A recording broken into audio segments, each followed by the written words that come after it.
Good morning, Samant Rai from Ria overseas and so fortunate today I'm in KIST medical college का hostel का ground floor में हूँ और यहाँ पे सेकेंड ईयर का जो 4 बच्चे हैं तो लेट्स स्टार्ट विथ हिम। आपका नाम बताइए, कहाँ से? मेरा नाम रचित श्रीवास्तव है, मैं ग्वालियर एमपी से हूँ। और आप कब से, मतलब हाउ मनी सेकेंड ईयर है आपका? हाँ, सेकेंड ईयर है मेरा अभी। सेकेंड ईयर से। और आप बोलिए आपका? मेरा नाम ऋतुपर्ण सिंह है और मैं भिंड मध्य प्रदेश से हूँ और मैं भी सेकंड ईयर से ही। अच्छा, दोनों की क्लास का है तो आप? मेरा नाम यश निमुनकर है, मैं मुंबई महाराष्ट्र से हूँ। मैं भी सेकेंड ईयर में हूँ, अभी TU किस्ट मेडिकल कॉलेज में पढ़ रहा हूँ। अच्छा, आप भी? मेरा नाम आशीष तिवारी है, मैं भी मुंबई महाराष्ट्र से हूँ और सेकेंड ईयर में पढ़ रहा हूँ किस्ट medical college. So first will be the why we choose Nepal and second thing is why we must choose TU 31 and why the benefit of having TU and also KIST. So 3 point हम जाएंगे, life in Nepal or out of like you know the student life जो यहाँ पे होती है। तो let's start with him that like you know why you choose Nepal. Actually इतना सारा कंट्री है तो आप नेपाल को क्यों ज्वाइन किए? और नेपाल बहुत ज़्यादा अपना इंडिया जैसे ये सिमिलर है, पढ़ाई भी पूरी सिमिलर है। जो इंडिया में पढ़ाई हो रही है वही नेपाल में है, किताबें भी वही है, कोई कुछ अलग से नहीं है। और सिंपल ही बस लैंग्वेज थोड़ा सा बैरियर है, इतना नहीं है, वो स्टार्टिंग में रहता है, वो बाद में सब सही हो जाता है। और खाना माना भी सब अपना इंडिया जैसा ही है, तो हमें लगता ही नहीं बाहर है, यही लगता है इंडिया में पढ़ रहे हैं। तो एक्चुअली जो आप ये जो बोले हैं स्टूडेंट की मतलब first country come first then education, because पहले आपको कंट्री कंफर्टेबल हो। जैसे कि आप नेपाली इंडिया में कोई ना तो पासपोर्ट रिक्वायर्ड है कि कोई वीज़ा रिक्वायरमेंट है, तो आप ऐसे ही बस में, ट्रेन में, बस में, फ्लाइट में आप आराम से आ सकते हैं। तो पहला कंट्री जो अपने कंट्री चॉइस के आपको कंफर्टेबल हो, तो आपके लिए आपने क्यों मतलब अपने नेपाल के लिए क्यों आप माँ बाप ने तो और कुछ पूछो कोई दूसरा कॉलेज जो कंट्री हो? नहीं मतलब पहले तो मुझे आइडिया नहीं था नेपाल का। मेरे पापा को कहीं से कॉल आया, मतलब किसी ने सजेस्ट किया कैसे नेपाल भी एक ऑप्शन हो सकता है। फिर हम लोगों ने नेपाल के बारे में सर्च किया, नेपाल के बारे में जाना। तो अभी जो ट्रेंड चल रहा है ना, तो अभी बहुत सारे जो ऑनलाइन टीचर्स हैं वो भी सजेस्ट करते हैं कि या तो नेपाल या बांग्लादेश। अब बांग्लादेश क्यों नहीं, क्योंकि वो एक पूरा मुस्लिम कंट्री हो जाती है और नेपाल अपना कल्चरली सिमिलर है और ट्रैवल करने का दिक्कत नहीं है। अभी आप रशिया जाते हो तो एक बार का ट्रैवल का 1 से 1.5 लाख रुपए आपका कहाँ चला गया पता नहीं चला। तो एक तो वो वजह होगी। और फिर जब स्टडीज़ के बारे में आया तो यहाँ और इंडिया में बुक्स में कोई डिफरेंस नहीं है, सिलेबस में डिफरेंस नहीं है, सब्जेक्ट में डिफरेंस नहीं। कहीं बाहर जाते हैं तो अपन को पहले लैंग्वेज क्लास दी जाती है, यहाँ लैंग्वेज क्लास किस्ट में तो नहीं दी जाती लैंग्वेज क्लास।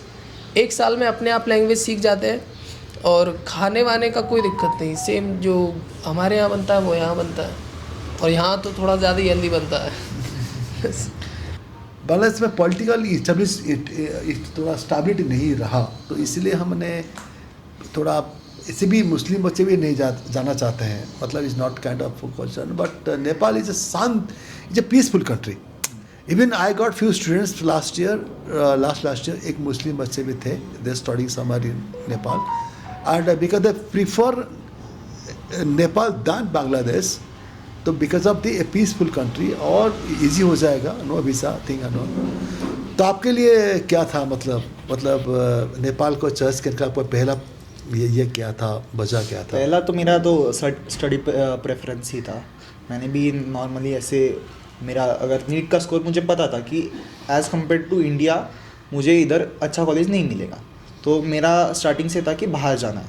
तो मैंने कंट्रीज़ वगैरह सर्च की, पेरेंट्स ने भी सर्च की, तो हम लोगों ने ऐसे देखा कि नेपाल एज़ कम्पेयर मतलब इंडिया जैसा ही है। तो इंडिया के सिमिलरिटीज़ में, मतलब स्टडी पैटर्न में, तो नेपाल मुझे बेटर लगा। नेपाल हम लोग पहले भी आए थे एक बार, तो हम लोग को पता था कि कैसा है, जम सकता है, क्लाइमेटिक कंडीशंस वगैरह बहुत ऐसे आते हैं कि जम जाता है अपने। तो हम लोग ने स्टडी वगैरह देखा, सब देखा, तो हम लोग को नेपाल बेस्ट लगा। अच्छी बात है, आपने अच्छा चॉइस किया है। तो आपका व्यूज़ कहाँ था एक्चुअली नेपाल के बारे में? मेरा तो ये था, पहले तो जब मेरा नीट का रिज़ल्ट आ गया तो अब हमने कॉलेज ढूंढना शुरू किया। तो पहले मेरा था कि मैं जाना चाहता हूँ जॉर्जिया, क्योंकि मेरे दोस्त बहुत सारे गए हैं वहाँ पे। बट फिर मेरे जैसे एक जहाँ हमारा शॉप है उधर एक बिल्डिंग में एक रहते हैं दोस्त पापा के, उनका बेटा भी इधर किस्ट में ही पढ़ता था नेपाल में, तो उन्होंने हमको बताया नेपाल के बारे में, फिर हमने नेपाल के बारे में जाना। तो अल्टीमेटली ये था कि घर वालों को कि अगर नेपाल आएगा तो बच्चा घर से ज़्यादा दूर भी नहीं रहेगा, कभी भी उसको विज़िट कर सकते हैं, कुछ प्रॉब्लम हो उसको तो उसको तुरंत विज़िट कर सकते हैं। बाकी देश जैसा नहीं कि अब जाने में वीज़ा बनाओ, पासपोर्ट बनाओ, ये सब। और दूसरा अगर स्टडी की बात करें तो आपको अगर नेपाल के बजट में आपको इंडिया में भी कॉलेज मिल रहा है, मेडिकल कॉलेज, लेकिन उससे ज़्यादा वर्थित रहेगा कि आप नेपाल में पढ़ो, क्योंकि उसी बजट में आप जो इंडिया में कॉलेज मिलेगा उसमें ना पेशेंट फ्लो ज़्यादा है, ना उधर पढ़ाई अच्छी होती है, ना पढ़ाई पे ध्यान होती है। बट वो चीज़ नेपाल में बिल्कुल अलग है। नेपाल में इधर ऐसी पढ़ाई होती है जैसे कि आपको करना ही पड़ेगा, बिना किए तो आप कर नहीं सकते। Yes, right. और लास्ट में हमको बेनिफिट ये होगा कि अल्टीमेटली तो हमको इंडिया में जाके डॉक्टर बनना है, उधर की एग्ज़ाम निकालनी है। तो अगर मैं इसी बजट में इंडिया के कॉलेज में पढ़ूँ तो मेरे लिए वो लाइसेंसिंग एग्ज़ाम निकालना थोड़ी हार्ड हो जाएगी। लेकिन यहाँ तो मुझे पढ़ना ही है, कोई ऑप्शन नहीं है। यहाँ मैं नहीं पढ़ूँगा तो मुझे वापस चला जाना पड़ेगा। तो इसलिए फिर मेरे को इंडिया में जाके एग्ज़ाम देने में इजी रहेगा यहाँ से पढ़ने के बाद। एक डॉक्टर बनना है तो at any cost and India ready, that is आपको जो एनएफसी का जो रूल है, I really appreciate new NFC rules, because हमको इंडिया में हमारा अपना देश के लिए एक अच्छा बेस्ट डॉक्टर मिल जाएगा। Because India the world highest population country, तो वहाँ पे आप जॉर्जिया जाओगे तो वहाँ पे कहाँ मिलेगा पेशेंट इतना। तो आपने देखो नेपाल देखो, इंडिया का पॉपुलेशन ज़्यादा है, जहाँ पे होगा पॉपुलेशन आदमी लोग तो वहीं पे डिजीज पेशेंट तो आएगा ना।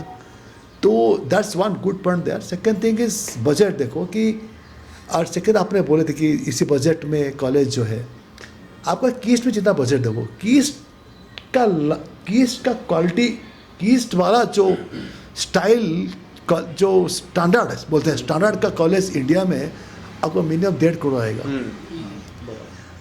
You must understand that you might have spend around 65-60 जो भी आपने खर्चा दिए हैं खाना पीना मिला के, and also our travel cost ना, कि आपने जॉर्जिया में रहोगे क्या रहोगे, ट्रैवल कॉस्ट क्या आ जाएगा।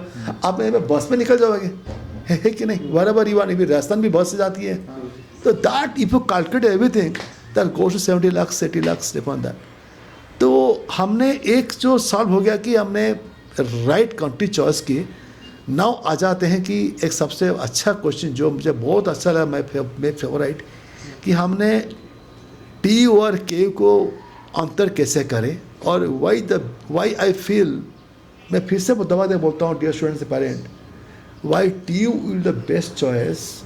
You are making TU affiliated colleges, why? Because you are making your child is India ready. क्योंकि ये तो आप 2 साल के लिए आपने परेशान हो जाओगे, but if you after 5 years जब जाओगे, पूरा 5 साल का पढ़ाई के कैसे एग्जाम दोगे? आई एम राइट और रॉन्ग बच्चों बोलो, कि 5 साल कैसे दोगे आप? यू इज ए ट्रेलर ना, is a trailer, the movie is after 3 years for you. आप सेकंड हो गया आपका। तो आपका ट्यू के आपका एजुकेशन पैटर्न, तो आप बताइए, आपसे चालू करता हूँ कि आपका पढ़ाई कैसे यहाँ पे होती है, how is that education, how is that ट्यू का examination pattern, and also something about your favourite college कीस्ट, बताइए थोड़ा। सबसे पहले कि मैंने TU की चूज़ किया, तो जब मुझे पता चला कि TU है, सबसे पहले तो काठमांडू में 2 यूनिवर्सिटी है, TU KU। KU है प्राइवेट यूनिवर्सिटी, बट TU यहाँ का पुराना गवर्नमेंट इंस्टीट्यूट है। यहाँ पे अब गवर्नमेंट इंस्टीट्यूट है तो आप भरोसा भी कर सकते हो कि पढ़ाई वगैरह अच्छा हो सकता है। दूसरा, KU का पैटर्न बहुत ऑब्जेक्टिव पैटर्न है। अल्टीमेटली मुझे तो अच्छा डॉक्टर, आपने बोला इंडिया रेडी के लिए, इंडिया रेडी के लिए मुझे उधर जाके वहाँ का एग्ज़ाम देना, तो मुझे पहली उसके लिए 5 साल पढ़ाई भी बढ़िया से करनी पड़ेगी। अगर KU है ना तो ज़्यादा ऑब्जेक्टिव बेस है, उधर एग्ज़ाम भी ऑब्जेक्टिव बेस होते हैं, वो पास करना आसान है। अब मैं TU से पढ़ रहा हूँ, मुझे थियरी बेस्ड एग्ज़ाम करना है, मुझे हर थियरी के बारे में पता होना चाहिए, हर केस कंट्रोल सारे उसके बारे में हमको पता रहना चाहिए, तभी मैं TU पास कर पाऊँगा। और TU as a government institute है तो इतना आसानी से पास भी नहीं कर देता लीनियंटली, उनका चेकिंग हार्ड होता। तो इस कारण से मैंने टीयू देखा कि अगर मैं गवर्नमेंट कॉलेज में पढ़ूंगा और मेरी अगर पढ़ाई शुरू से हार्ड होगी, भले मुझे डिफ़िकल्ट होगा, बट उस डिफ़िकल्टी को पार करने के लिए मैं अच्छे से पढ़ूंगा भी, अल्टीमेटली जाके मुझे वहाँ लाइसेंसिंग इंडिया एग्ज़ाम में जाने को आसानी हो जाएगा, इसलिए टीयू मैंने चूज़ किया।